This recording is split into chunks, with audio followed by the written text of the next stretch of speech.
샬롬. 네, 한 주간 평안하셨습니까? 기승을 부리던 더위가 사라지고 아침 저녁으로 선선한 바람이 기분을 상쾌하게 만들어주는 것 같습니다. 그래도 무엇보다 우리의 마음을 시원케 하시는 분은 우리의 하나님 아버지이십니다. 오늘도 예배를 통해 주실 은혜를 사모하며 주님께 나아갑시다. 하늘이여 노래하라, 땅이여 기뻐하라, 산들이여 즐거이 노래하라. 여호와께서 그의 백성을 위로하셨은즉 그의 고난당한 자를 긍휼히 여길 것임이라.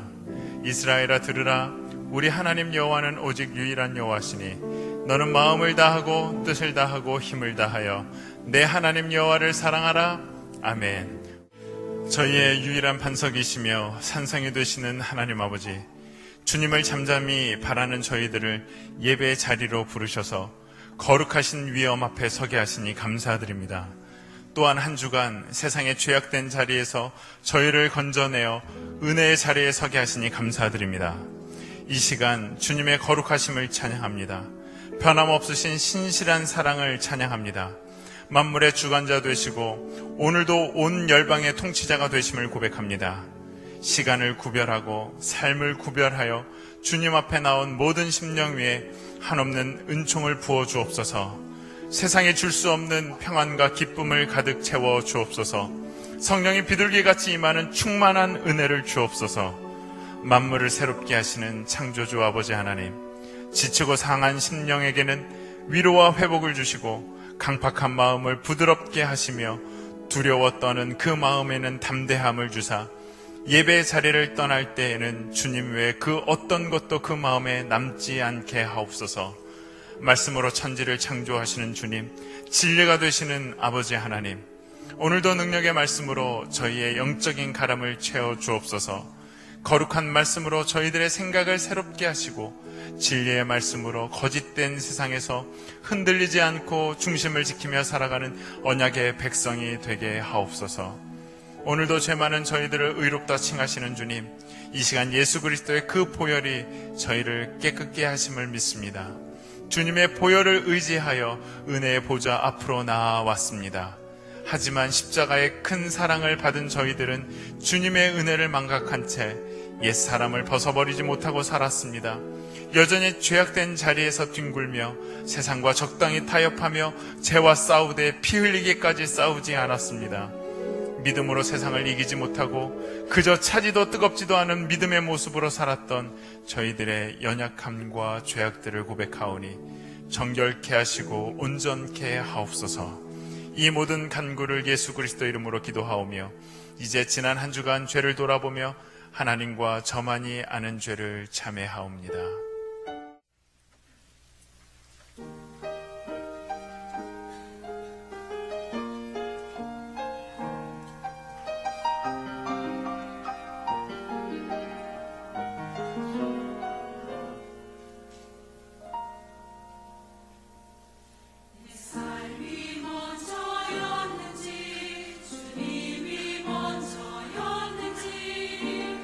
이제야 내 뒤를 돌아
네, 오늘 우리에게 주시는 하나님 아버지의 말씀 함께 보겠습니다. 구약성경 여호수아 8장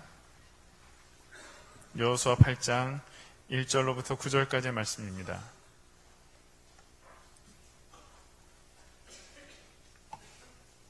구약성경 329쪽에 있습니다. 여호수아 8장 1절로부터 9절까지의 말씀. 이는 하나님 아버지의 말씀입니다. 우리 함께 받들어 봉독합니다. 여호와께서 여호수아에게 이르시되 두려워하지 말라, 놀라지 말라. 군사를 다 거느리고 일어나 아이로 올라가라. 보라, 내가 아이의 왕과 그의 백성과 그의 성읍과 그의 땅을 다 내 손에 넘겨주었으니 너는 여리고와 그 왕에게 행한 것 같이 아이와 그 왕에게 행하되 오직 거기서 탈취한 물건과 가축은 스스로 가지라. 너는 아이성 뒤에 복병을 둘지니라 하시니 이에 여호수아가 일어나서 군사와 함께 아이로 올라가려 하여 용사 3만 명을 뽑아 밤에 보내며 그들에게 명령하여 이르되 너희는 성읍 뒤로 가서 성읍을 향하여 매복하되 그 성읍에서 너무 멀리 하지 말고 다 스스로 준비하라. 나와 나를 따르는 모든 백성은 다 성읍으로 가까이 가리니 그들이 처음과 같이 우리에게로 쳐 올라올 것이라.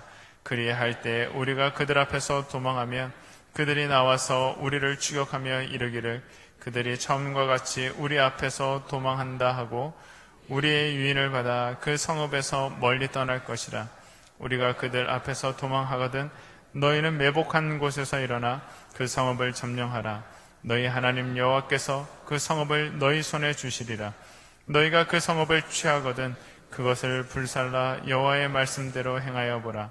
내가 명령하였느니라 하고 그들을 보내매 그들이 매복할 곳으로 가서 아이 서쪽 베델과 아이 사이에 매복하였고 여호수아는 그 밤에 백성 가운데서 잤더라.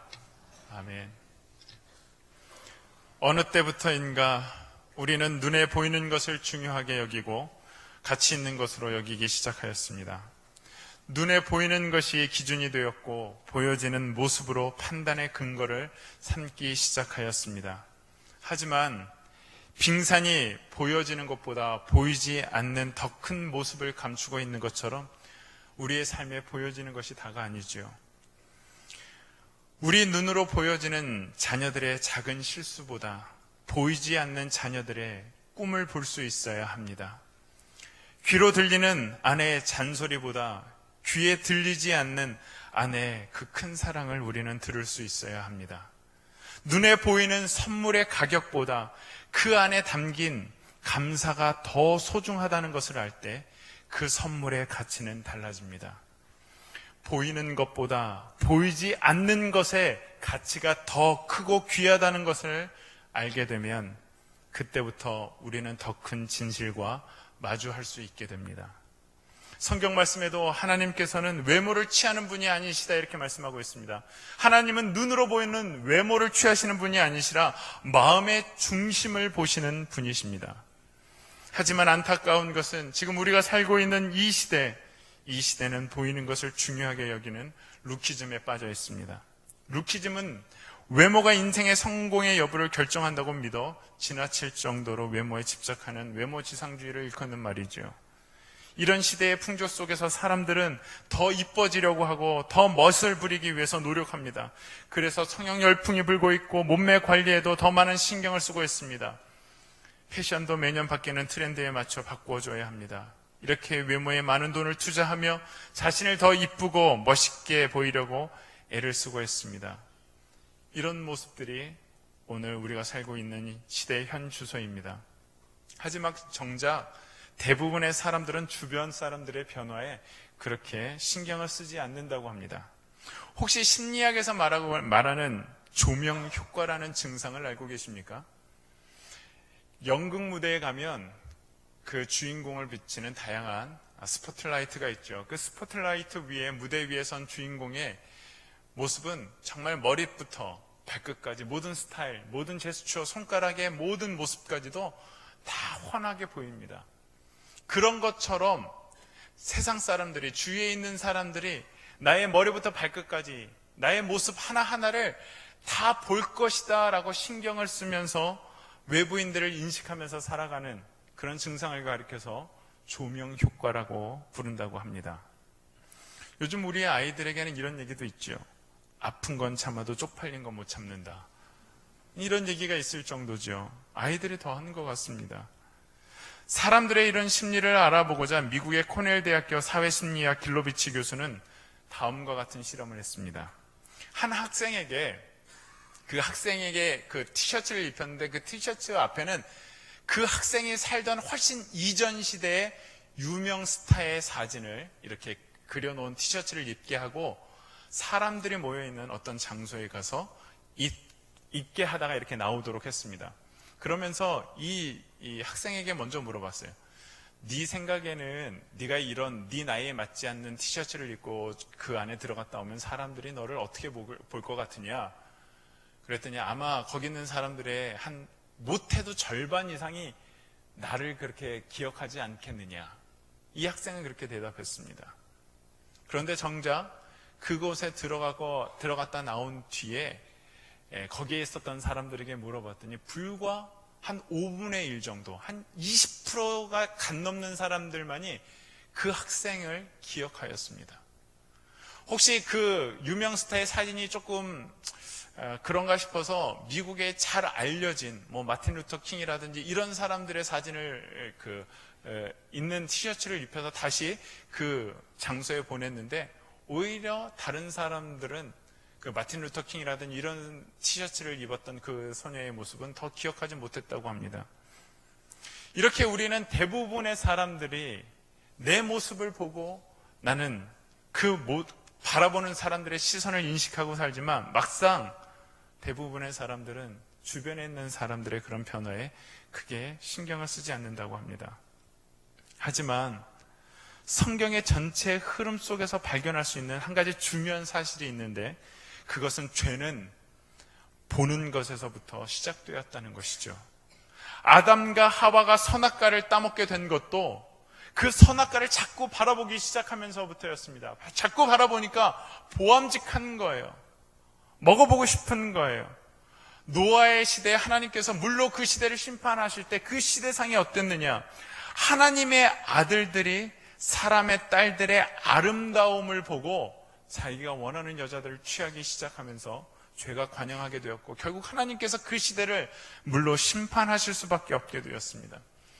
우리가 존경하는 믿음의 사람 다윗도 어때하였습니까? 밧세바가 목욕하는 모습을 보고 죄를 범하게 되었습니다. 죄가 관영한 시대는 언제나 보이는 것을 중요하게 여겼습니다. 성경이 가르쳐주는 바로 진리인 것이죠. 이것을 생각해 볼 때 우리 시대가 이렇게 보는 것을 중요하게 여기고 있다는 것은 바로 죄가 관영했다는 단적인 증거이기도 한 것이죠. 보이는 것으로 판단하는 것이 얼마나 위험한 것인지 가르쳐주는 말씀이 바로 오늘 본문이 나오는 아이성 정복에 관한 말씀입니다. 오늘 본문의 역사적 배경은 이렇습니다. 이스라엘 백성들이 40년 동안 광야 생활을 했습니다. 그리고 광야 생활을 마치면서 이제 약속의 땅인 가나안 땅에 들어가게 된 거예요.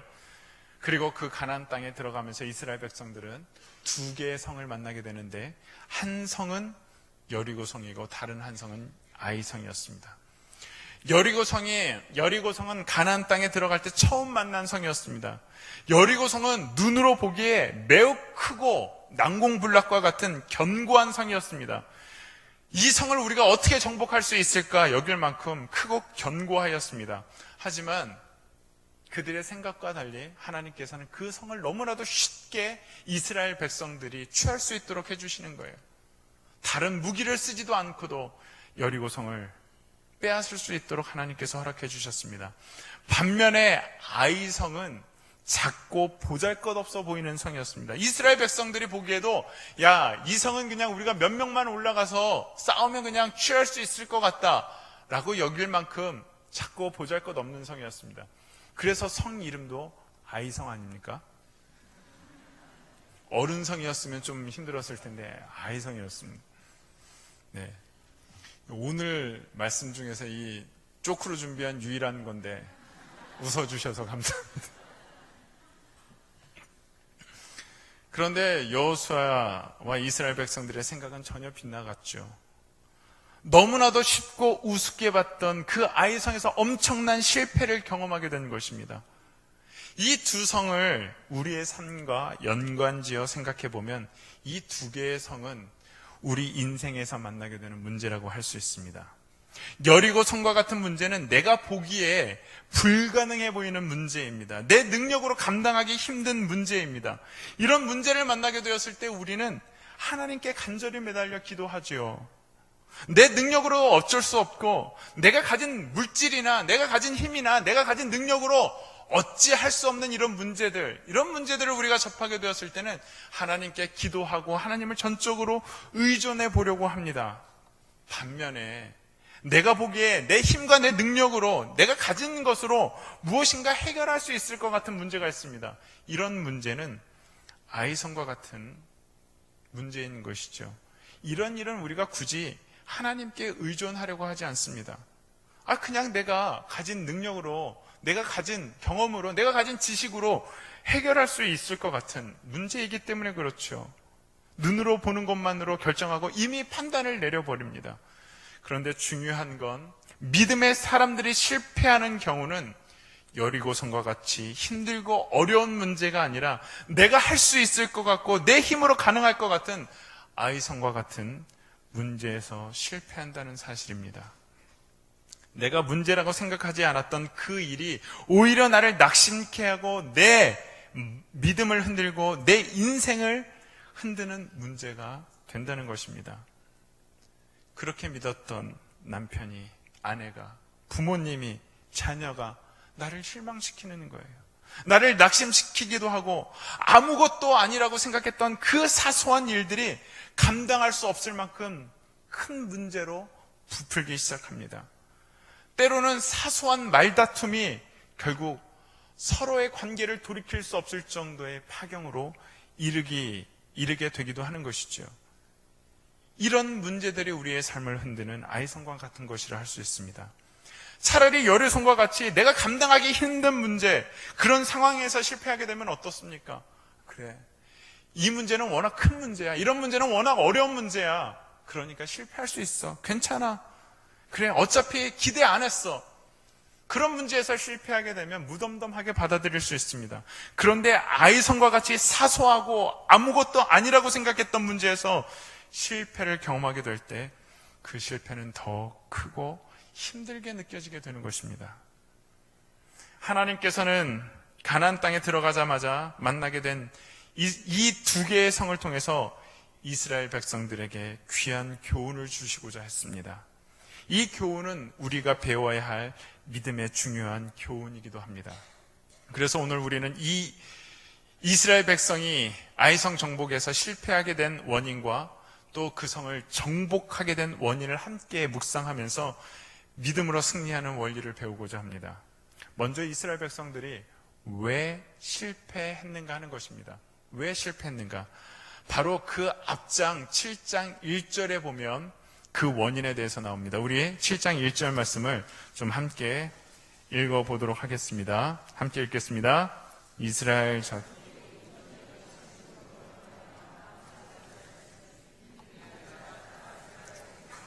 삽디의 손자 갈미의 아들 아간이 온전히 여호와께서 이스라엘 자손들에게 진노하시니라. 아멘. 여기서 중요한 핵심 단어가 있다면 온전히라는 단어입니다. 온전이라는 단어가 두 번이나 반복해서 나오죠. 이스라엘 백성이 아이성을 정복하지 못한 실패의 원인은 군사적인 전략이나 전술이 부족했기 때문이 아닙니다. 더욱이 그들이 전투 장비나 전투 인원이 부족했기 때문도 아닙니다. 이스라엘 백성들이 실패할 수밖에 없었던 원인은 하나님에 관한 것이었습니다. 더 정확히 말하자면 하나님과의 약속을 온전히 지키지 않았기 때문입니다. 다시 말하면 하나님과의 약속을 소홀히 여겼기 때문입니다. 이 문제의 원인은 여리고성으로 거슬러 올라갑니다. 하나님께서 이스라엘 백성들이 여리고성을 점령할 때 하나님이 이렇게 말씀하셨습니다. 너희 여리고성을 이렇게 해서 점령을 해라. 그러면 내가 그 여리고성을 무너뜨려 줄 거야. 그런데 여리고성은 니네가 가나안 땅에 들어가서 처음 만나는 성이잖아. 그래서 그 땅에 그 여리고성을 점령하게 되면 거기서 나오는 모든 탈취물들은 그것은 내 거다. 너희 것이 아니야. 너희가 절대 손대서는 안 된다. 하나님께서 이렇게 말씀하셨습니다. 그런데 아간이라는 한 사람이 야, 이 많은 물건 중에서 뭐 하나쯤 감춘다고 누가 알겠어? 나 하나쯤 내가 뭐 이런 것 뭐 좀 갖는다고 해서 무슨 문제가 생기겠어? 이런 마음에서 하나님과의 약속을 어긴 것이지요. 그런데 아간이라는 이 한 사람이 약속을 지키지 않았고, 이 아간이라는 사람이 숨겼던 그 작은 물건으로 인해서 이스라엘 백성들이 결국 이 아이성에서 패배하게 된 원인이 된 것입니다. 그런데 이것은 비단 이스라엘 백성들만의 모습은 아닐 것입니다. 오늘 우리들은 어떻습니까? 우리는 하나님과의 약속을 너무 쉽게 생각하지 않습니까? 하나님께서 우리에게 주신 말씀을 너무나도 소홀히 여기지 않습니까? 아간과 같이 나 혼자쯤 내가 뭐 이렇게 살아간다고 뭐 세상이 뭐 달라지겠어? 나 혼자쯤 내가 믿음 지키고 산다고 뭐 이렇게 뭔가 달라지겠어? 우리 가정이? 내가 하나님의 말씀을 어긴다고 해서 하나님께서 나에게 무슨 벌을 내리시겠어? 내가 일이 바빠서 그냥 요번 주일 예배 좀 빠진다고 해서 뭐 무슨 일이 생기겠어? 내가 이번 달에는 꼭 해야 될 것들이 있고 그래서 내가 요번 주에 10일 좀 못 낸다고 해서 하나님께서 나를 굶기시겠어?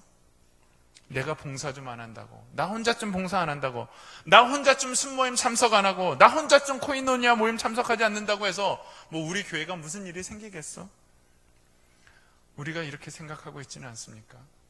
하나님 거에 대해서 우리는 너무 소홀히 여기고 있지 않습니까? 그냥 나 혼자쯤 이번만 이렇게 하면 뭐 무슨 일이 생기겠어?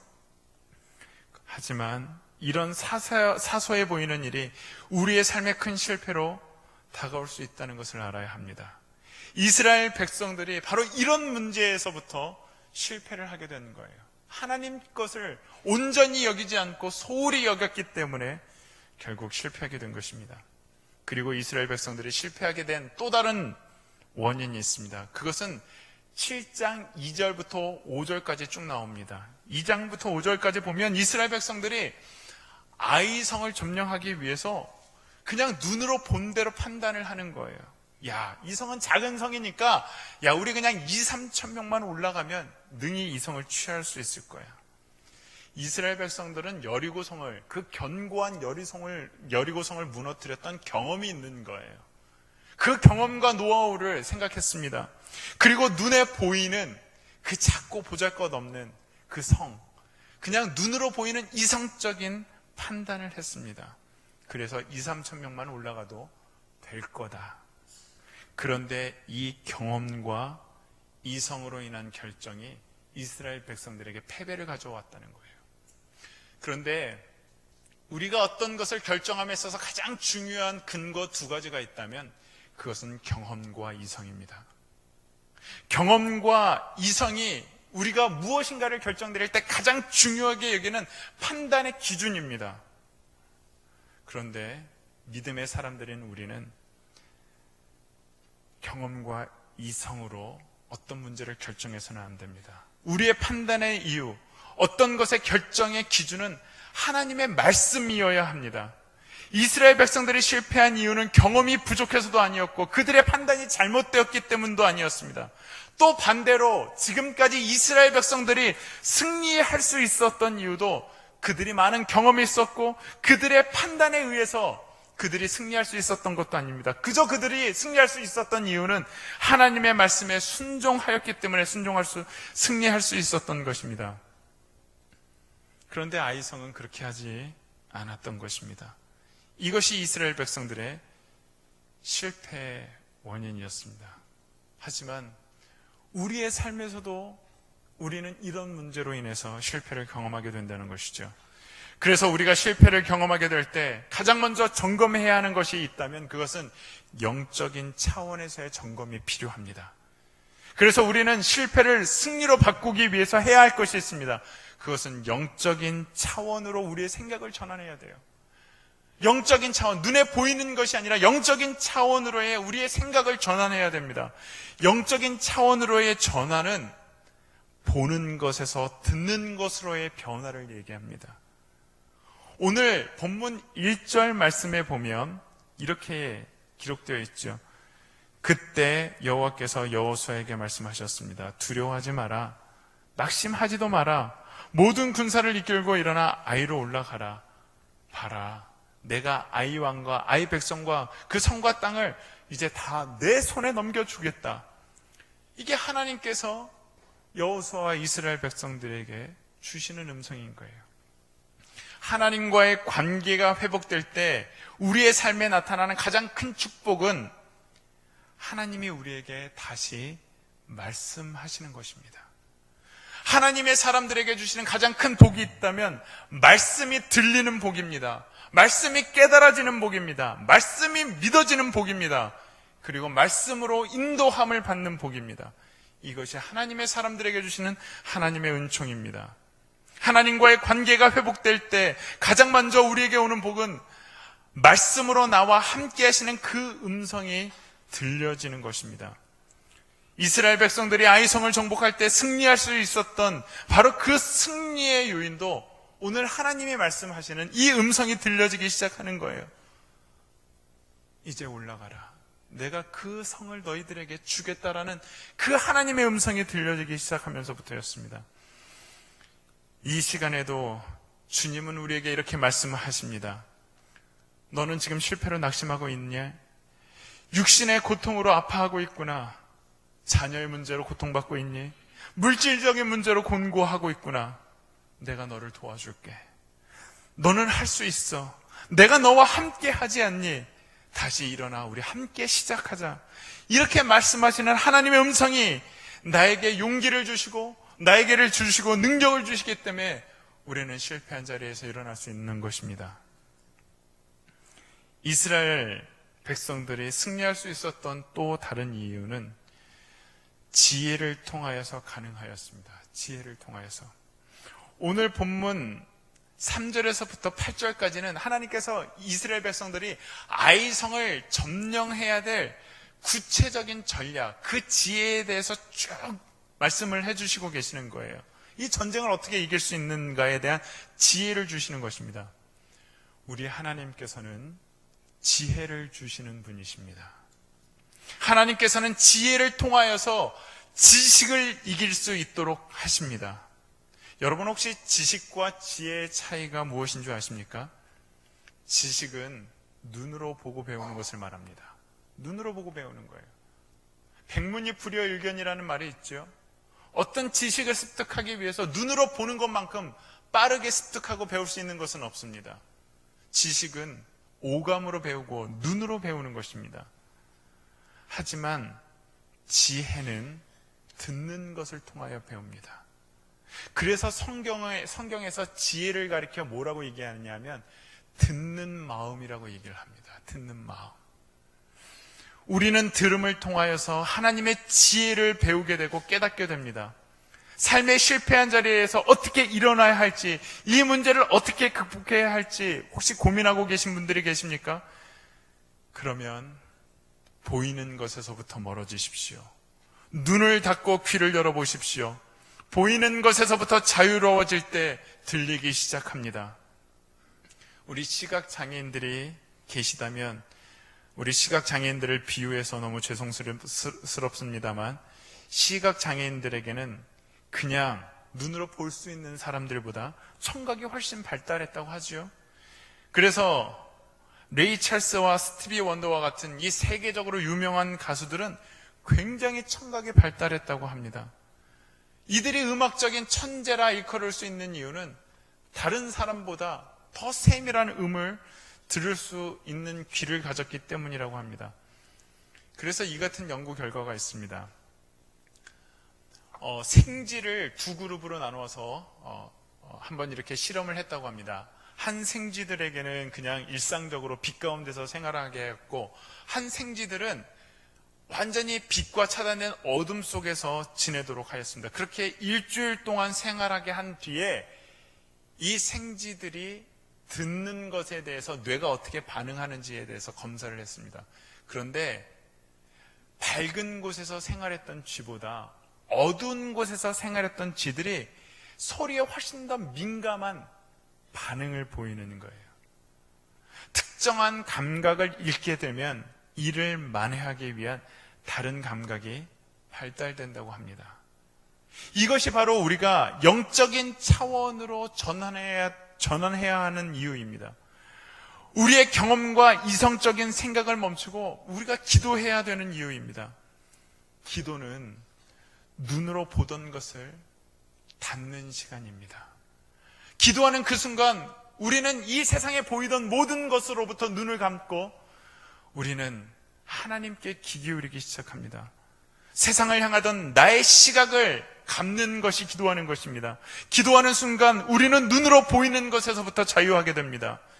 그리고 우리가 눈을 감고 기도하기 시작할 때 하나님의 음성, 영적인 그 청력이 우리에게 발달하게 되는 것이죠. 우리가 기도하면 지식을 뛰어넘는 지혜를 하나님께서 주시기 시작합니다. 우리가 믿음으로 승리하기 위해서, 그래서 우리가 투자해야 하는 시간은 눈에 보이는 것을 찾아다니는 것이 아니라 보이지 않는 하나님과의 관계, 하나님의 음성에 귀 기울일 수 있어야 합니다. 그래서 우리는 승리하기 위해서 보는 것에서부터 듣는 것으로의 변화가 필요합니다. 눈으로 보는 것에서부터 우리는 자유로워져야 합니다. 믿음은 들음에서 난다고 하나님께서 말씀하셨습니다. 우리는 보는 신앙을 추구하지요. 주님, 나에게 좀 한번 보여주십시오. 이런 능력을 보여주십시오. 이런 것들을 좀 깨닫게 하시고 이런 것들을 좀 체험케 해주십시오. 우리는 눈에 보이는 신앙을 요구하지만 오히려 우리는 들을 수 있는 신앙인이 되어야 됩니다. 말씀을 더 깊이 묵상하고 말씀에 민감한 신앙인이 되어야 합니다. 주님께서 도마에게 이렇게 말씀하셨죠. 네가 보고 믿느냐? 보지 않고 믿는 자가 복되다 말씀하셨습니다. 하나님의 말씀에 인생의 답이 있습니다. 하나님의 말씀에 인생의 길이 있습니다. 말씀이 들릴 때 실패를 딛고 일어날 수 있습니다. 기도할 때 우리는 성공할 수 있는 지혜를 하나님께로부터 얻게 되는 것입니다. 우리가 인생에서 실패를 경험하는 순간 그때가 바로 다시 하나님의 말씀으로 돌아와야 하는 때임을 우리는 알아야 합니다. 인생의 실패의 순간 어떻게 할지 모를 때 그때가 하나님 앞에 무릎 꿇고 기도해야 될 때입니다. 세상을 향하던 내 눈을 감으면 하나님의 음성이 들리고 하나님이 주시는 지혜가 내 안에 생기게 되며 우리의 믿음이 회복되게 되는 것입니다. 하나님께서는 하나님과 우리와의 관계를 목자와 양의 관계에 비유하셨어요. 왜 목자와 양의 관계에 비유하셨을까요? 여러분들도 다 아시겠지만 양만큼 시력이 나쁜 동물이 없습니다. 양은 한 치 앞도 못 볼 만큼 시력이 안 좋다고 하죠. 그렇기 때문에 양은 철저히 목자의 음성, 목자의 소리를 듣지 않으면 살아갈 수 없습니다. 그래서 목자는 끊임없이 양들이 있는 곳에서 소리를 낸다고 합니다. 일정한 간격으로 소리를 낸다고 합니다. 그런데 만약에 양이 그 목자의 소리가 들리지 않는 곳에 있다면 어떤 거예요? 목자로부터 멀어지는 거예요. 그러면 그 양이 목자의 그 소리가 들리지 않는다면 양에게는 죽을 수 있는 위험 가운데 있다는 신호인 것이죠. 왜 하나님과 우리와의 관계를 목자와 양에 비유하셨는가? 우리는 하나님의 말씀을 듣지 않고서는 우리는 살아갈 수 없는 연약한 존재이기 때문에 그렇습니다. 우리는 하나님의 말씀을 매일매일 순간순간 들어야 합니다. 보는 것이 아닌 듣는 것으로 우리의 삶이 바뀌어야 됩니다. 세상에 보이는 것을 눈 닫고 하나님의 음성에 귀 기울이기 시작할 때 우리의 삶에 여러 가지 어려움과 실패한 자리에서 우리는 다시금 일어설 수 있게 될 것입니다. 하나님께서 지금 우리에게 원하시는 바로 모습이 이것입니다. 날마다 하나님의 음성을 따라 살아가는 저와 여러분이 될 수 있기를 바랍니다. 우리 이 시간 함께 기도하겠습니다. 기도할 때 우리 이 시간 이렇게 함께 기도하겠습니다. 주님, 내가 어렵고 실패한 이유가 무엇입니까? 아간과 같이 나 혼자쯤, 나 하나쯤 그냥 내가 생각하는 이 일, 이런 것들은 좀 그냥 하나님을 의지하지 않아도 되지 않나, 그렇게 생각했기 때문이 아니겠습니까? 하나님 아버지, 눈에 보이는 것을 의지하는 것이 아니라 정말 하나님의 음성에 귀 기울일 수 있는 믿음의 삶을 살아가는 제가 될 수 있기를 바랍니다. 이 시간 우리 함께 기도합니다.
하나님 아버지,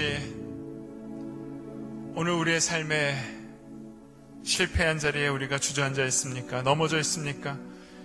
여러 가지 인생의 아이성과 같은 문제로 고민 가운데 있습니까? 어려운 문제는 주님 앞에 의존하려고 하지만 때로는 너무나도 인생의 많은 순간순간 문제들 앞에 내 경험과 내 이성으로 판단하려고 했고 내 결정이 중요하게 여기며 살아왔습니다. 그랬던 우리들이 이제 눈에 보이는 모든 것들을 내려놓고 하나님께 귀 기울이려고 합니다. 우리의 삶의 자리에서 하나님의 음성을 들을 수 있는 저희가 될 수 있게 하여 주시옵소서. 목자가 되시는 그 하나님의 음성을 따라 살아가는 저희들 될 수 있게 하여 주옵소서. 우리 주 예수 그리스도의 이름으로 기도합니다. 아멘. 하나님 아버지, 감사합니다. 저희들에게 늘 풍족한 은혜로 채워주시니 감사합니다. 하나님께서 주신 모든 것 하나님께 기쁨으로 드릴 수 있는 저희들 되게 하여 주시옵소서. 주신 모든 것이 하나님 것이기에 내 것으로 여기지 않는 그 믿음을 허락하여 주시옵소서. 작은 것 하나 내 것이라 여기는 아간과 같은 모습이 아니라 모든 것이 하나님 것이며 모든 것이 하나님의 뜻대로 쓰여지기를 바라는 그 믿음으로 드려진 이 예물 가운데 하나님께서 은총을 더하여 주시사 드려지는 예물의 그 손길 가운데 풍족한 은혜를 더하여 주시옵소서. 어려운 이웃을 위하여 또 선교를 위하여 복음을 위하여 그리고 믿음의 다음 세대들을 위해서 여러 가지 제목으로 드려진 이 예물 가운데 담겨있는 기도의 제목을 응답하여 주시고 또한 이 예물이 쓰이는 곳마다 하나님의 은혜와 능력이 나타나게 하여 주옵소서. 우리 주 예수 그리스도의 이름으로 기도드리오며 이제는 우리 주 예수 그리스도의 은혜와 하나님 아버지의 크신 사랑과 성령님의 교통하심이 모인 모든 무리 가운데 함께 하시기를 간절히 축원하옵나이다.